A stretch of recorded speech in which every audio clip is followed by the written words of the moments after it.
The haunting of hill house season 1 এর 3 নং পর্ব আজ আমি এক্সপ্লেইন করব। যদি পূর্বের পর্বগুলো না দেখা থাকে তাহলে অবশ্যই একবার ভিজিট করে আসেন।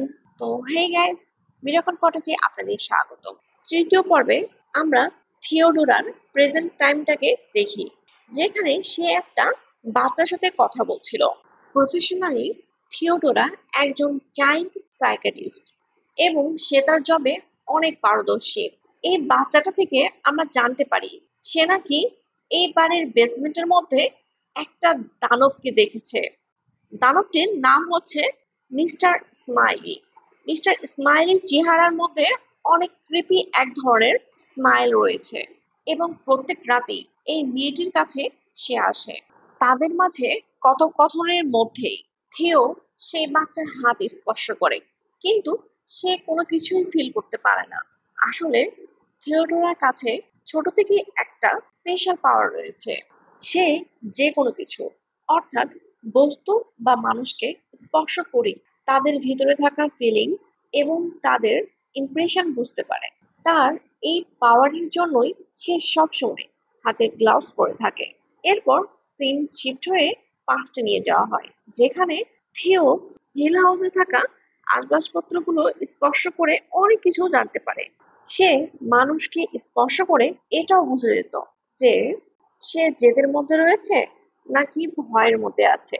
একদিন সে লিউকের সাথে খেলতে খেলতে সেই হিল হাউসে থাকা ড্রাম ওয়েটারের মাধ্যমে তাকে বেসমেন্টের মধ্যে পাঠিয়ে দেয়। লিও যখন ঘরের বেসমেন্টের মধ্যে পৌঁছে, সেখানে সে অদ্ভুত এক ধরনের ক্রিয়েচারকে দেখতে পায়, যা ছিল অনেক ভয়ানক। সেই শয়তানটা লিউকের দিকে হামাগুড়ি দিয়ে আসতেছিল।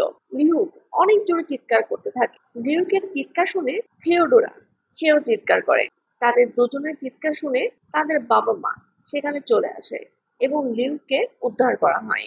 এদিকে আমরা দেখতে পাই লিউকের শার্ট ছিঁড়ে গিয়েছে, কিন্তু তার কোনো ক্ষতি হয়নি। লিউ তাদেরকে বলছিল যে সে বেসমেন্টে অনেক ভয়ানক মনস্টার দেখেছে, কিন্তু তার বাবা মা বলছিল এই ঘরের মধ্যে কোনো বেসমেন্টে নেই। যেহেতু লিউ ছোট ছিল, তাই তার কথা তেমন কেউ বিশ্বাস করতো না।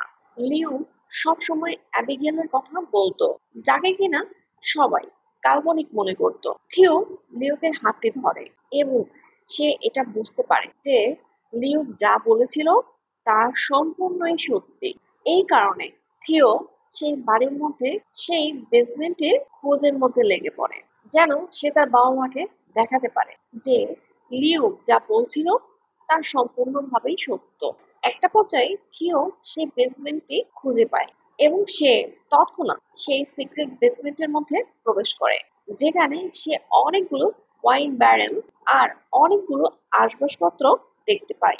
পূর্বে অর্থাৎ অনেক আগে এই বেসমেন্টে মদ তৈরি হতো।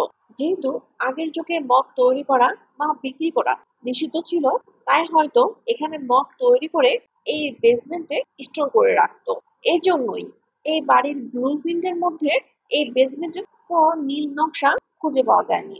সিন শিফট হয়। এখানে অলিভিয়া থিওকে বলছিল সেও নাকি থিওর মতো অনেক কিছু সেন্স করতে পারে এবং তার সাথে অনেক কিছু দেখতে পারে। এছাড়াও থিওর গ্র্যান্ডমাদারও অনেক সেন্সিটিভ ছিল। হয়তো এ কারণেই থিওডোরা এই শক্তিটা পেয়েছে। অলিভিয়া থিওকে একজোড়া গ্লাভস দেয়, যেন সে কোনো কিছু ধরে তা ফিল না করতে পারে। যখন তার প্রয়োজন হবে তখন সে চাইলে গ্লাভস গুলো খুলতে পারবে। এবং সেদিন থেকে আজ পর্যন্ত থিও গ্লাভস পরিধান করে।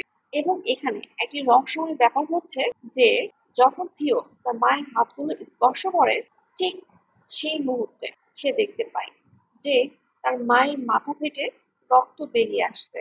সিন শিফট হয়। পরবর্তীতে দেখি থিও একটি বদ্ধ রুমের মধ্যে সে ড্যান্স প্র্যাকটিস করছে এবং বাহির থেকে কেউ যেন তার রুমের দরজাটা খোলার চেষ্টা করছে।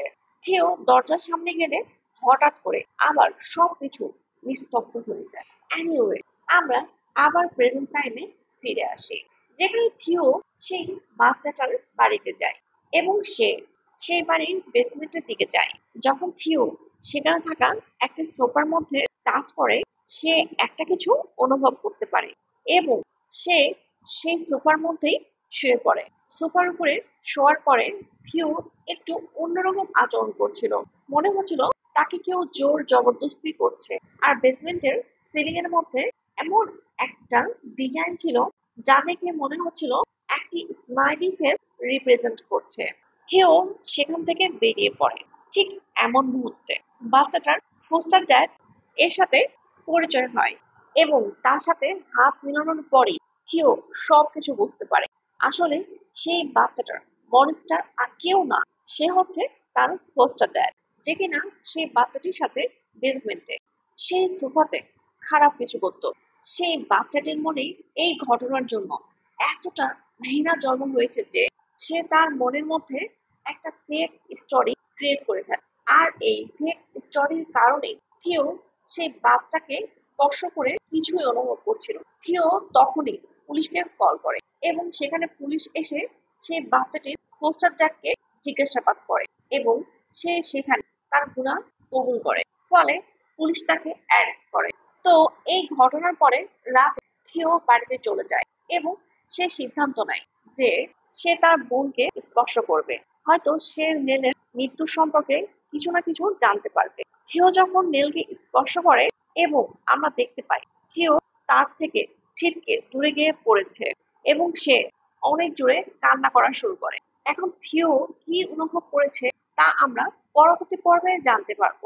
আমাদের প্রেজেন্ট টাইমের কিছুটা সামনে নিয়ে যাওয়া হয়, যেখানে স্টিভ তার লেখা the haunting of hill house বইটি পাবলিশ করতেই যাচ্ছিল, কিন্তু শার্লি শার্লি তার এই সিদ্ধান্তে বিরোধিতা করে। স্টিভ তার সমস্ত ভাই বোনকে এই বইটি থেকে লাভ করে যে টাকা আয় করবে সেখান থেকে সেখান থেকে 8% অ্যামাউন্ট দেওয়ার জন্য প্রস্তুত ছিল।